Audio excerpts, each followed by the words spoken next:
I think we have to like do something that's kind of painful every once in a while, something that's terrifying, something that's scary every now and again to remind us how great our life is. Hey everyone, and welcome to another episode of Good is in the Details. I am your host, Gwendolyn Dolske, and for this episode, What Can Comedy Do?, I am joined once again with co-host, LA lawyer, transit whisperer, sci-fi writer, sometimes comedian, Rudy Salo. And we sit down and talk with stand-up comedian, musician, producer, writer, Brendon Small. Brendon is also the creator of Metalocalypse and the animated series Home Movies.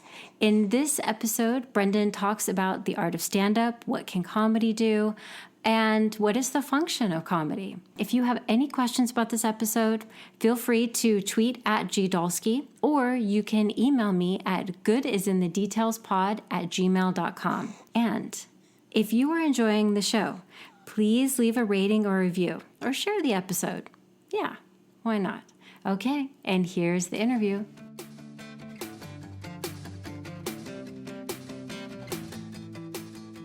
So I went to Emerson College. I studied some classes at Emerson College, and while I was there, I would bother the teacher. He told me he was doing stand-up. I would start, and then one of our final projects was to do a show at an actual comedy club with an audience and all that stuff. And that's where I met Eugene Merman. And then, like 3 weeks later, we would become roommates. But it was just like you get into a community.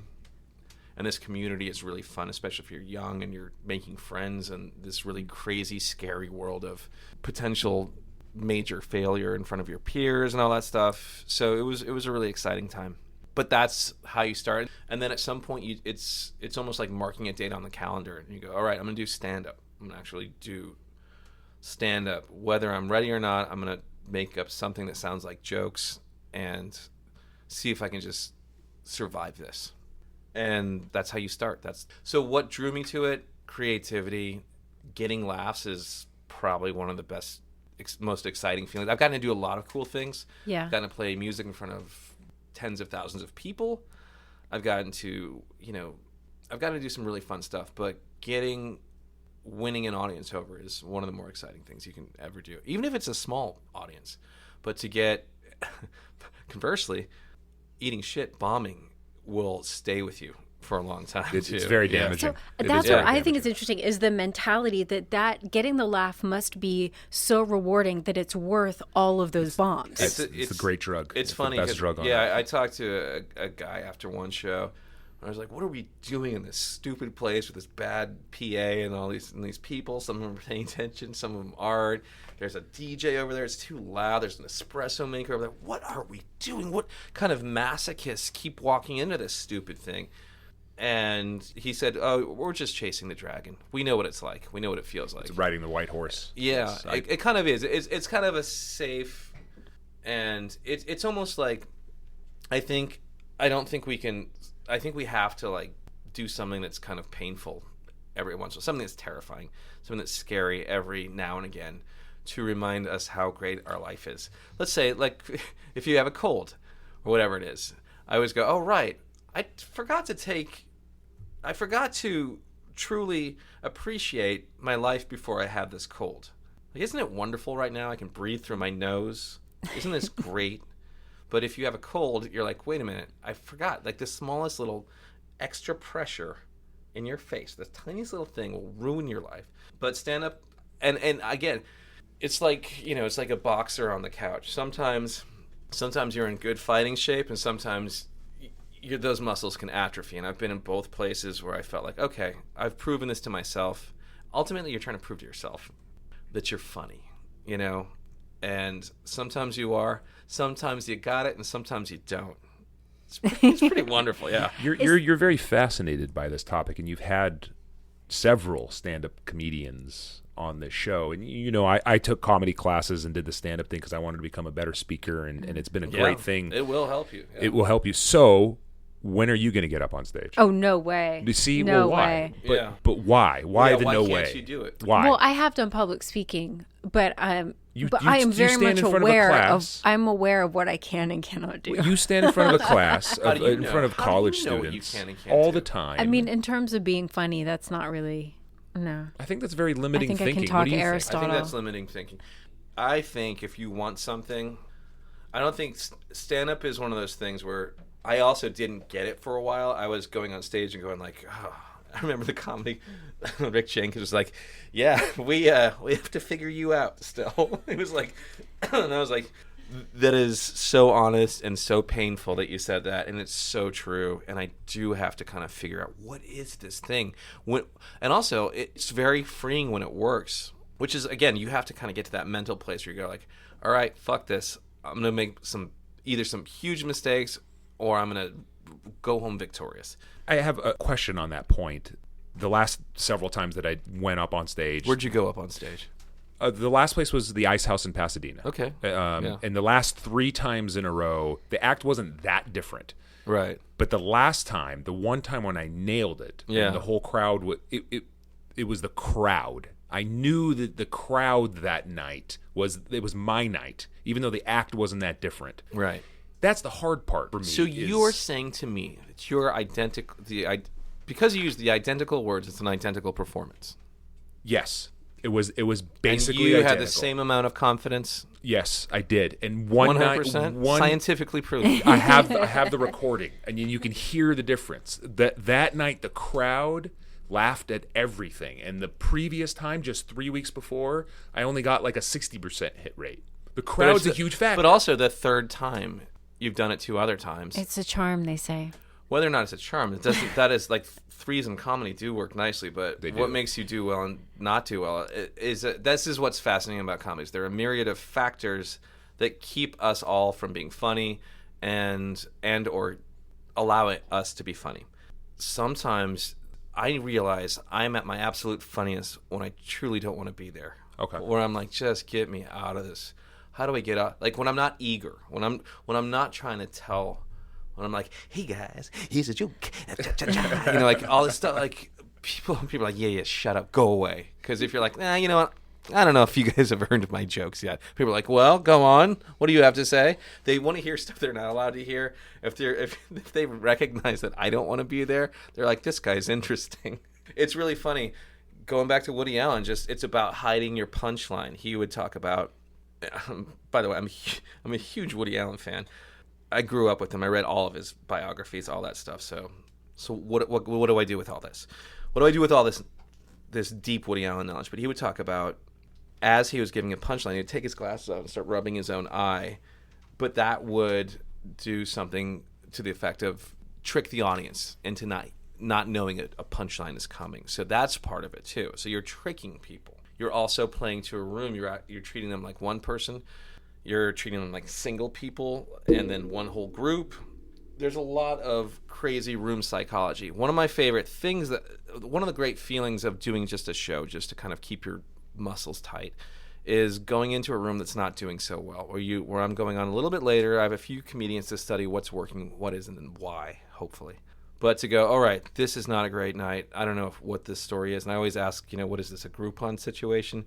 What's happening? Did somebody, is this like, is this like, did you get a DUI and you have to come here now? Like, what happened? Why did you leave your house? And then at the same time, there's a lot of anger towards the audience that happens with comedians like, fuck this crowd, shit like that. Or you're like, wait a minute. These guys could be watching Netflix and jacking off. But they're here. They're here wasting their night, this terrible night of comedy. And you can just see comedians, like a chain reaction of implosions. Mm-hmm. And this is where comedians are like, me, my thoughts, my feelings, my life, all that stuff. And this poor audience is subjected to this. So you have to think of everything from their point of view.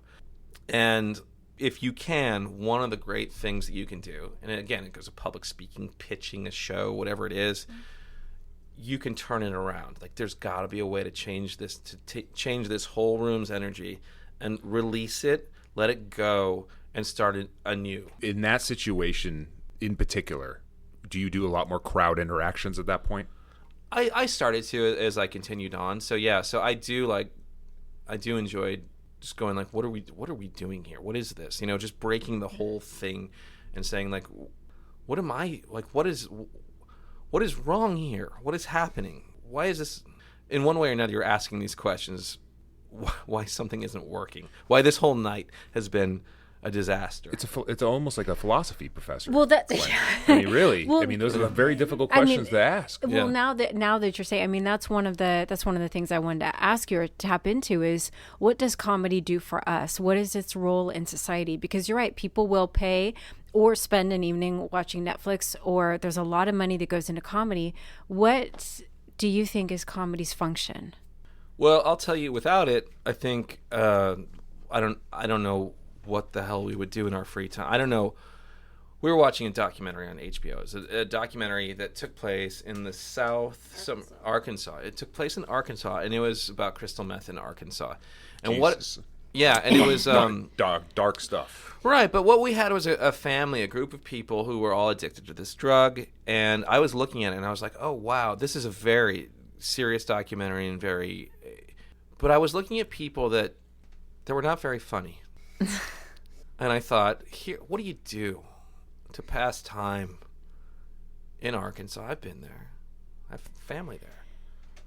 What do you do when you don't really have, if you just don't have interests that are like that move you from day to day? Gwen, how many audience people do you have from Arkansas? Because I think you might need to put an apology. I'm just saying, just really quick. Just throwing that out there. People out there. Sorry, go ahead. I'm not saying for anybody other than the people in this documentary, because there are plenty of funny Arkansas people, and Arkansas is a funny word. Think about it. But yeah, with what I noticed, what I was talking to Courtney about was, I go, look at this. This is like everything is so heavy in this world. Being on drugs, being off drugs, being worried that you may have gotten your offspring on drugs and all this stuff.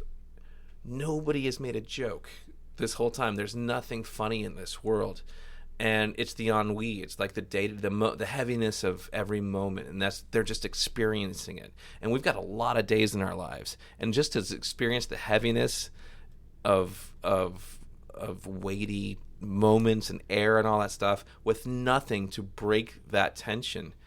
If we had that, we would all be probably in the same. If we didn't acknowledge comedy or were excited by it or allowed a mental release to happen. Mm-hmm. I think it was therapy. It's therapy. I think it's yes. I think it allows us to laugh is therapy without a doubt. It's like screaming too. Like every once in a while, doing Metalocalypse, I realize that I get to scream until I'm purple in a microphone and makes music. There's something where I feel great afterwards. The primal scream idea, and that is something that's great. It's a release.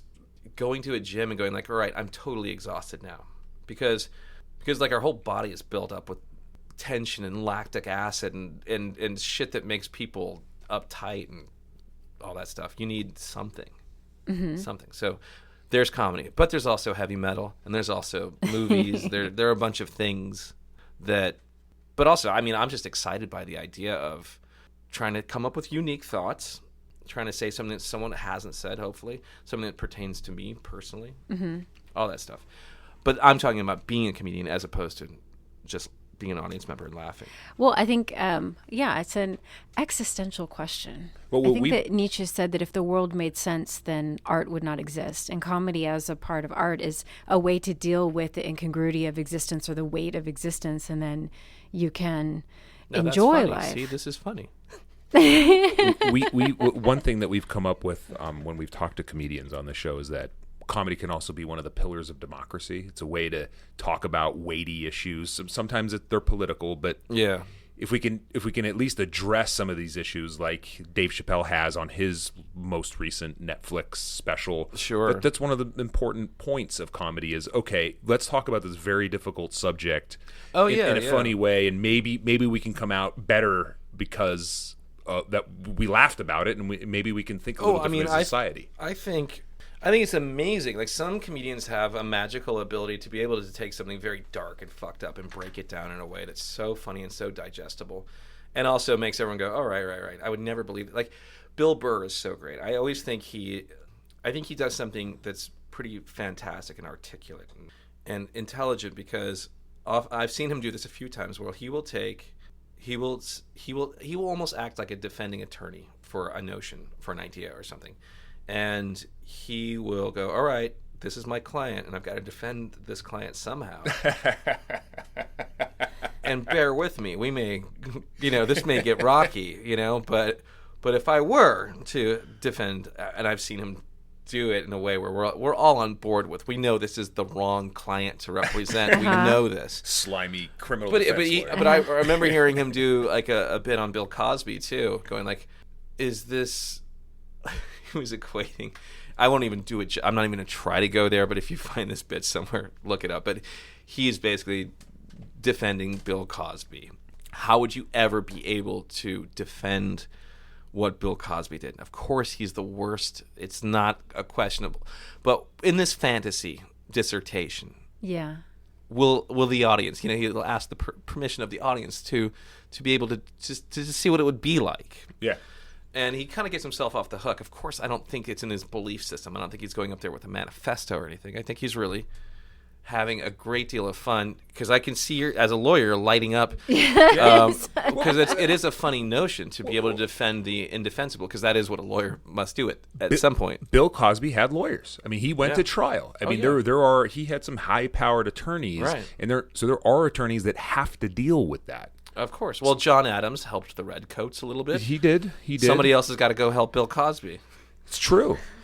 I mean, we were getting taxed on all that tea. but yeah, so some people can use it as a way to have a conversation about the ridiculousness of anything you can think of, from society's problems to condiments, whatever. We need to get a criminal defense attorney in here. This is great. This is a great opening for it. We're going to have one. Well, let's just wrapping up. Yes. Are there any? We've said a lot of things. We've said many and I apologize things. for all of them. If I said anything to offend anyone, smart. Let me tell you this right now, that I am sorry, and I am making currently, while I'm speaking right now, a donation to your cause. Is there any? He's got a good attorney.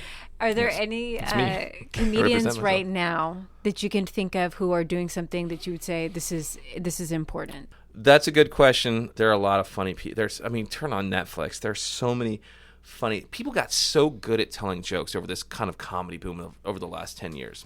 Mm-hmm. So many people are from Nikki Glazer to I haven't seen a special now, but Wit. What's his name? The Golden One, I think is his title. Is the it's coming to me, but I haven't watched this. But I know in person that he's so funny. Cut that part out, please. I sound like Joe Biden trying to remember something. Whittemere Thomas. Whitmere Thomas. That's his name. Okay. But yeah, that Joe Biden joke was funny. I'm sorry, man. That was really good.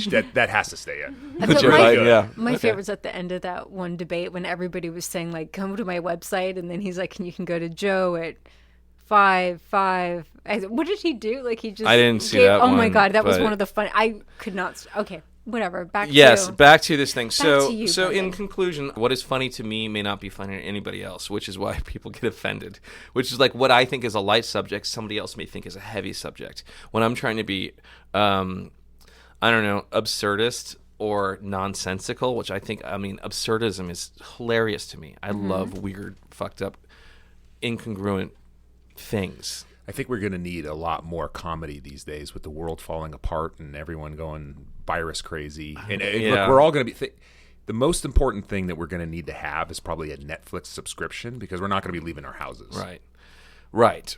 But again, once you get into Netflix, what am I supposed to... It's option paralysis. Then that's a new problem. I remember seeing an Onion headline that said, Netflix to now offer endless browsing. Yeah. It was one of the funniest things, because that's like you have to. I listen to so many podcasts that have to do with film and stuff like that, because I just need to have a list, because now I'm the network and I have to have a lineup of what I'm because the networks are all but phased out and I have to be my own programmer, and so I do have lists upon lists upon lists of the movies I want to watch, the movies I think I need to watch, TV shows, garbage to like make fun of, whatever it is. But I do stay away from all kinds of. It's so funny. I have a comedian friend. I'll leave you with this. But comedian friend of mine was like, someone was asking about the show, and he just leans over and he goes, I don't watch any of this stuff. I can't. It makes me insane when people think it's funny and I think it sucks. Like, that happens too in comedy all the time, is that we're like, yeah, easy joke, stupid, I'm sorry, you can't do that. This has been done. That is just a saying, that's not a punchline. People say that now, and you're using that as a thing. So we analyze, we go, well, I wouldn't allow myself to get away with it. Why are they getting away with it? And everyone's howling, everyone's laughing. Oh, it's so funny. So that's how comedians think. And also, I'm the funny one, not them. So I have friends that are like, if they're not the funniest person being spoken about, they'll kind of go just exit the conversation. So ego goes into all that stuff too. But also being sick of, you have a caliber of things that make you laugh, and then things that fall below that you go, all right, I'm sorry, there's not enough time in the day. I can't watch this. So with that, I give you no recommendations. And I say good luck with everything. Just try to take things lightly, huh? Brendon, when people want to get in touch with you, how can they, if they have questions about this episode? They can come to my house, and we can have a long conversation. I bet your lovely wife would. Yes. Scary. Really appreciate that. Please, everyone, come Twitter to my handle. house At any time. Twitter handle. Oh, at _. God damn it. At _ Brendon Small. And I'm at Brendon Small, Brendon, on Instagram if you want to look at pictures of my dog or guitars. That's it, though. That's all I have. That's what I do there. Dogs and guitars. Okay. That sounds lovely. Thank you. Okay, Rudy. Thank you, guys. Rudy, real fast, your Twitter handle. Twitter is Salo Rudy. That's if you want to follow me and get inside of my crazy brain, just follow me there. All about transit. Not these days. I'm kind of avoiding it because of the coronavirus. I know I'm normally I'd even bring up a kind of a transportation thing into the show. I can't because I haven't ridden on it in over 3 weeks. I'm that scared. Oh, I'm my serious. goodness. Yes, it's dark times. But I thought it was a hoax. It's not a hoax. It's actually it's for real. Yeah, no, the coronavirus is a real thing. Okay. All right, and you can tweet me at Dolske. And Dolske? What else do I normally say? Bye. Bye. Thanks, guys. Get home safe.